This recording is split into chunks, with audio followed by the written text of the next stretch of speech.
दिव्या आदित्य की बातों में गुम होकर खुद को हल्दी के लिए तैयार कर रही थी। दिव्या हल्के येलो कलर की लहंगा पहनी हुई थी। उसने अब तक ज्वेलरी नहीं पहनी थी, बस गुम होकर अपने बालों को संवार रही थी कि तभी अचानक से उसके कानों पर ज्येष्ठा जोर से चिल्लाती है। दिव्या डर से खुद भी चिल्लाते हुए अचानक ही उठ जाती है। ज्येष्ठा उसे देखकर जोर जोर से हंसने लगती है। दिव्या घूरते हुए, ज्येष्ठा की बच्ची तू तो गई, बोलते हुए दिव्या ज्येष्ठा के पीछे मारने के लिए दौड़ती है। ज्येष्ठा भी हंसते हुए भागने लगती है। ज्येष्ठा कभी सोफे पर चढ़ती तो कभी बेड पर। दोनों ने इस वक्त लहंगा पहनी हुई थी, जिसकी वजह से दौड़ ही नहीं पा रहे थे। अचानक से ज्येष्ठा का पैर लहंगे पर फंस जाता है। वह गिरने को होती है कि दिव्या आकर जल्दी से उसका हाथ पकड़ लेती है। ज्येष्ठा खुद को संभालते हुए ठीक से खड़ी हो जाती है। दिव्या फिक्र में उससे, ज्येष्ठा तुम ठीक हो, तुम्हें कहीं लगी तो नहीं है ना? ज्येष्ठा मुस्कुराते हुए दिव्या के दोनों गालों को खींचते हुए बोलती है, नो माय डियर दिव्या, जब तुम जैसी दोस्त का साथ हो तो मुझे क्या ही हो सकता है।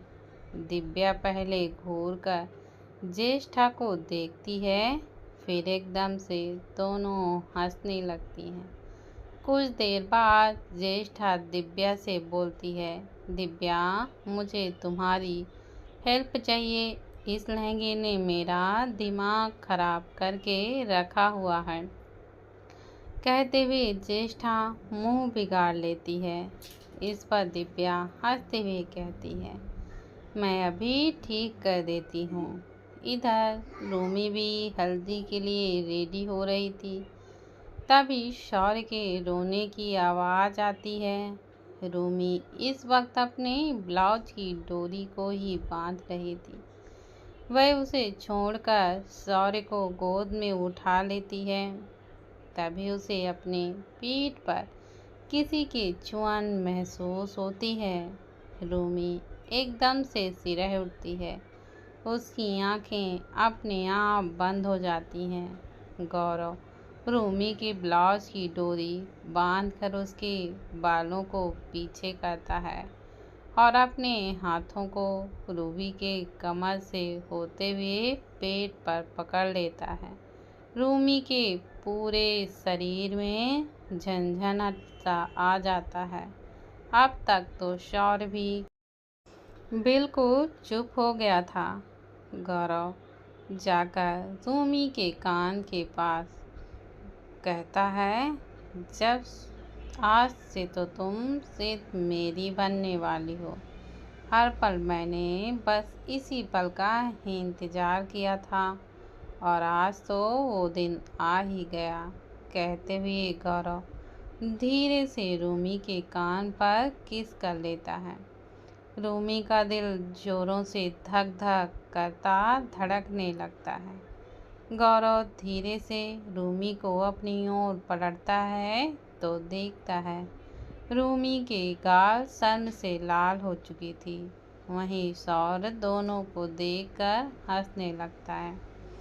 गौरव रूमी से नजरें हटाकर शौर्य को देखता है तो एकदम से मुस्कुराहट आ जाती है। गौरव शौर्य को अपनी गोद में लेकर रूमी से, तुम तैयार हो जाओ, मैं हमारे बच्चे को संभालता हूँ। रूमी हाँ में सिर हिला देती है तो गौरव शौर्य को लेकर कमरे से बाहर निकल जाता है। रूही इरिटेट होकर आईने में देखकर रूहानी से कहती है, रूहानी तू ये क्या कर रही है? मैंने कहा है ना ऐसे नहीं करो। कहते हुए करके दिखाने लगती है। रूहानी चिढ़ते हुए कहती है, दी, पहले तो आप चुपचाप बैठिए, वरना मैं कुछ नहीं करने वाली। रूही आईने से उसे घूरने कर देखने लगती है। तभी माया कमरे में आ जाती है। माया रूही के पास जाकर उसे देखने लगती हैं। उनको देखता पाकर रूहानी खड़ी हो जाती है। माया की आंखें नम सी हो जाती हैं। वह रूही के चेहरे को अपने हाथों में भरकर माथे को चूम कर कहती हैं, कितनी बड़ी हो गई है मेरी रूह कि आज अपना घर बसाने जा रही हैं, एक नया रिश्ता बनाने जा रही हैं। कहते हुए उनके आंसू गालों पर बह जाती हैं। रूही उनके आंसुओं को पोंछते हुए, माँ, आज मेरी तो बस हल्दी है, विदाई नहीं हो रही है। जो ऐसे आंसुओं को बर्बाद कर रही हैं, ये सारे आंसुओं को विदाई के लिए संभाल कर रखिए। माया नम आँखों से मुस्कुराते हुए रूही को देखती हैं। विदाई की रस्म कौन कर रहा है भाई? कहते हुए अमर अंदर आते हैं। रूही एकदम से उनके गले लगते हुए कहती है, देखिए ना पापा, माँ आज से ही मुझे रुला रही हैं।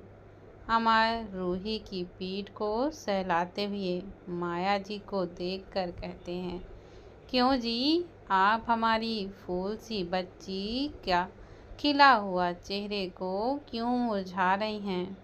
माया दोनों को घूरते हुए, अच्छा, मैं ही रुला रही हूँ, और आप जो कमरे में रूह के बचपन की चीज़ों को देख आंसू बहा रहे थे, उसका कुछ नहीं। रूही अमर जी से अलग होकर उन्हें देखने लगती है, जो इस वक्त अपनी आंखें बंद करके रखे हुए थी। रूही, पापा, आप रो रहे थे? रूही के कहते ही अमर उसे एक झटके से गले लगा लेते हैं और हल्के आँखों में नमी लिए, आई रियली मिस यू बेटा। उनकी आवाज़ सुनकर रूही रोने लगती है।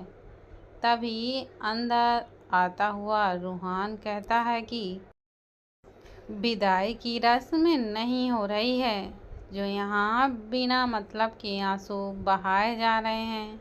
रूहान आराम से बेड पर बैठता है और सबको देखते हुए कहता है, माँ पापा, क्या आप दी को अभी से रोकने का प्लानिंग कर रहे हो? तो मैं आपको बता दूँ, मैं और ज़्यादा दिन दी और रूहानी को नहीं झेल सकता हूँ। प्लीज़ आप जल्द से जल्द दोनों की विदाई कर दीजिए। चारों घूर कर रूहान को देखते हैं। वहीं रूहान आराम से टेबल पर रखा सेव उठाकर खाने लगता है। रूहान के ऊपर एकदम से चढ़कर कहती है, मुझे तो आपको झेलना ही पड़ेगा, इतनी आसानी से मैं पीछा नहीं छोड़ने वाली। रूहानी की हरकत से जहाँ रूहान इरिटेट होता है, तो वहीं अमर, माया और रूही हंसने लगती हैं। प्रियांश बेड पर लेटा एकटक अपने फ़ोन की स्क्रीन पर दिव्या को ही देखे जा रहा था। वह दिव्या को देखकर सीरियस टोन में कहता है, कह तो दिया है कि मैं आपके बिना रह सकता हूँ, लेकिन ये पागलपन बढ़ते ही जा रहा है। वक्त के साथ मैं आपके लिए हद से ज़्यादा पागल होता जा रहा हूँ। मुझे आपसे प्यार हो गया है। आप किसी और की हैं, फिर भी हम आपसे बहुत प्यार करता हैं। इतना कि ना जता पा रहे हैं और ना ही हम दिखा पा रहे हैं। इतना कहते हुए प्रियांश दिव्या की तस्वीरों को छूने लगता है। प्रियांश अब ड्रॉ से ब्लेड को निकालता है और धीरे से कहता है, आई लव यू दिव्या। कहते हुए वह अपनी कलाई पर ब्लेड चलाते हुए डी लिखता है। उसके ऐसा करते ही खून निकलकर बहते हुए जमीन पर टपक के गिर जाता है। I love you Divya. Priyansh Divya के आखिरी नाम तक आई लव यू दिव्या कहते हुए अपनी कलाई पर ब्लेड चलाता है। खून अब फर्श पर फैलने लगती है और प्रियांश का पूरा हाथ खून से सन जाता है। इधर सारी तैयारियां हो चुकी थीं। हल्दी की रस्म भी सब साथ में होने वाली थी। इस वजह से पूरा परिवार उपस्थित हो चुका था। गौरव शौर्य को गोद में उठाकर खेल रहा था। वहीं दूसरी तरफ खड़ी सुमन उसे जुनूनियत भरी नजरों से देखे जा रही थी। रूहानी जल्दी से हल्दी की लैब को लाती है। तभी उसकी नज़र सामने खड़े वंश पर पड़ती है, जो कि बस एकटक उसे ही देखे जा रहा था। रूहानी उसे खुद को देखता पाकर उसके सामने जाकर कहती है, आंखें फाड़े मुझे ऐसे क्यों देख रहे हो? वंश सामने देखते हुए, इतनी बदसूरत लड़की से मेरी मुलाकात होगी मैंने सोचा ही नहीं था। सीरियसली तुम इतनी बदसूरत हो कि तुम्हें मुझे देखने का मन ही नहीं करता। इस पर रूहानी चिढ़ते हुए कहती हैं, मैंने तुम्हें नहीं कहा कि तुम मुझे देखो, और अगर इतनी ही बदसूरत लगती हूँ तो अपना भी चेहरा आईने में थोड़ा सा देख लेना। बस अपने बालों पर हाथ फेरते हुए, थोड़ा क्या, मैं तो पूरा का पूरा ही देख कर आया हूँ। आते साथ 50 से 60 लड़कियाँ मेरे पीछे पड़ी थीं। तुम्हें क्या पता हैंडसम किसे कहते हैं? रूहानी अपना मुंह बिगाड़े हुए, यक, तुम और हैंडसम, खुद को हैंडसम बोलकर इस शब्द की बेइज्जती तो मत करो। दोनों को बहस करता देख सखी तेजस की माँ माया से कहती हैं, ये दोनों कभी नहीं सुधरेंगे। माया भी बस अपना सिर हिला देती हैं। ज्येष्ठा के जाने के बाद दिव्या खुद को पूरी तरह से रेडी करती है कि तभी उसे अचानक ही आदित्य का ख्याल आता है, जो कि सुबह से ही गायब था। दिव्या अपने फ़ोन को उठाकर उसे कॉल करती है। कुछ ही वक्त में आदित्य कॉल को रिसीव करता है तो दिव्या कहती है, कहाँ चले गए आप? उधर से आवाज़ आती है, वाईफी बस आधा घंटा, फिर मेरी मीटिंग ख़त्म हो जाएगी। दिव्या, पहले आप बताइए आप कहाँ हैं? इस पर आदित्य जवाब देता है, स्टडी रूम में। दिव्या तुरंत कॉल कट के स्टडी रूम में चली जाती है। वहाँ पहुंचकर देखती है तो आदित्य सोफे पर बैठा लैपटॉप पर ऑनलाइन मीटिंग कर रहा था। दिव्या सीधे जाकर आदित्य के गोद पर बैठ जाती है और लैपटॉप की स्क्रीन को देखते हुए कहती है, हेलो एवरीवन, एक्चुअली आज हमारी हल्दी है तो आज मीटिंग यहीं एंड होती है। अब जो भी होगा शादी के बाद होगा। मीटिंग कर रहे लोग पहले तो चौंक जाते हैं, फिर मुस्कुराते हुए कहते हैं, congratulation mister and Mrs Singhania. Divya मुस्कुराते हुए थैंक यू बोलकर लैपटॉप को बंद कर देती है। लैपटॉप बंद होते ही दिव्या आदित्य के गर्दन पर हाथ लपेटकर उसे देखने लगती है। आदित्य की नज़रें भी दिव्या पर थीं। दिव्या, मिस्टर हस्बैंड, आज से आपका सारा का सारा काम बंद। अगर करने की कोशिश की तो। दिव्या के इतना बोलते ही आदित्य तुरंत दिव्या की कमर को पकड़कर उसके चेहरे के पास बिल्कुल जाकर कहता है, तो तुम मुझसे शादी नहीं करोगी और उठ कर बैठ जाओगी, है ना? आदित्य को इतना करीब देखकर दिव्या का दिल जोरों से धड़कने लगता है और साथ ही साथ वह सिरह सी उठती है।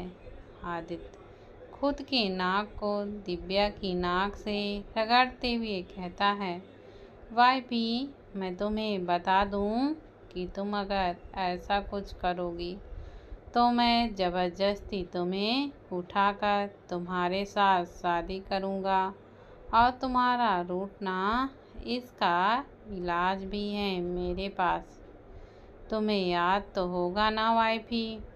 बोलकर आदित्य दिव्या के गालों को बाइट कर लेता है। दिव्या सिरह सी उठती है और एकदम से उसके गाल लाल हो जाते हैं। दिव्या को ब्लश करता देख आदित्य अपने हाथों को दिव्या के पेट से ऊपर लेकर जाने लगता है। यह एहसास होते ही दिव्या झट से ही आदित्य के हाथों को पकड़ लेती है और घूर कर आदित्य को देखने लगती है। आदित्य मुस्कुराते हुए दिव्या के माथे को चूमकर उसे गोद से हटाकर खड़ा करता है। दिव्या को सोचते हुए कहती है, मिस्टर हस्बैंड, आपको नहीं लगता कि हमारे प्यार की निशानी इस दुनिया में आनी चाहिए? यह सुनते ही आदित्य का चेहरा सर्द हो जाता है। वह अपने लैपटॉप को उठाकर सर्द आवाज़ में कहता है, वाइफी, कल ही मैंने मना किया था ना, इस बारे में मुझे कोई बात ही नहीं करनी। दिव्या का मायूस सा चेहरा बन जाता है। आदित्य दिव्या को बिना देखे स्टडी रूम की तरफ निकल जाता है। दिव्या अब बस आदित्य को ही देखती रह जाती है। बाहर राठौर और दत्ता परिवार पहुंच चुके थे। प्रीत, दिव्या, ज्येष्ठा, सपना, रूही और रूमी ने लहंगा पहनकर रखा हुआ था। उसके साथ फ्लावर वाली ज्वेलरी सभी ने पहनी थी। सबके चेहरे खिले हुए थे। दिव्या के कहने के मुताबिक सभी ने अपने बालों को छोड़कर रखा था।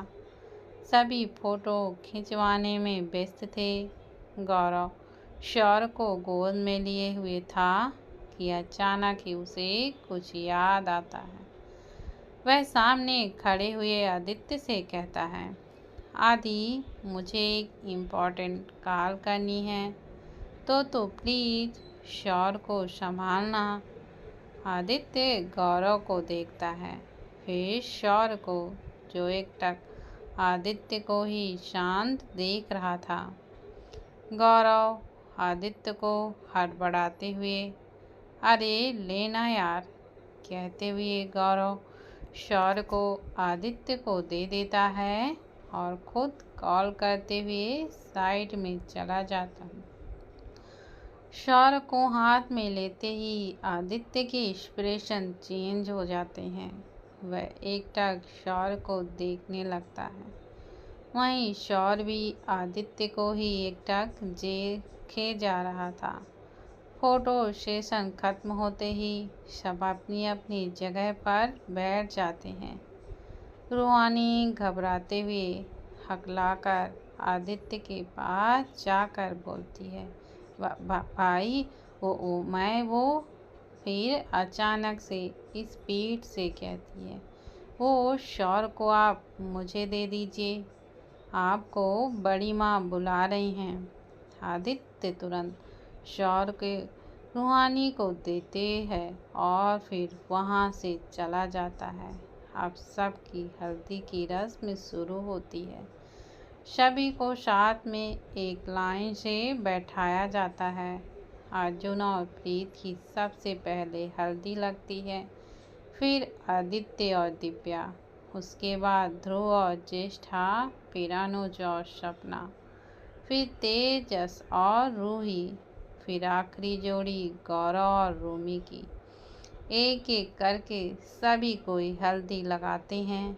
प्रियांश जब हल्दी लगा रहा होता है तो दिव्या की नज़र अचानक से उसके हाथों पर चली जाती है, जो सैट से ढका हुआ तो था, लेकिन उसमें खून के थोड़े से दाग दिख रहे थे। दिव्या प्रियांश का हाथ पकड़कर एकदम से कहती है, ये खून क्या हुआ है आपको? जैसे ही आदित्य दिव्या को प्रियांश का हाथ पकड़ा देखता है तो उसकी मुट्ठियाँ कस जाती हैं और उसका चेहरा एकदम से डार्क हो जाता है। प्रियांश मुस्कुराते हुए जवाब देता है, वो शूटिंग की प्रैक्टिस करते हुए लग गई। दिव्या परेशान होकर, थोड़ा ध्यान तो रखा कीजिए ना। प्रियांश हाँ में सिर हिला देता है तो दिव्या प्रियांश के हाथों को छोड़ देती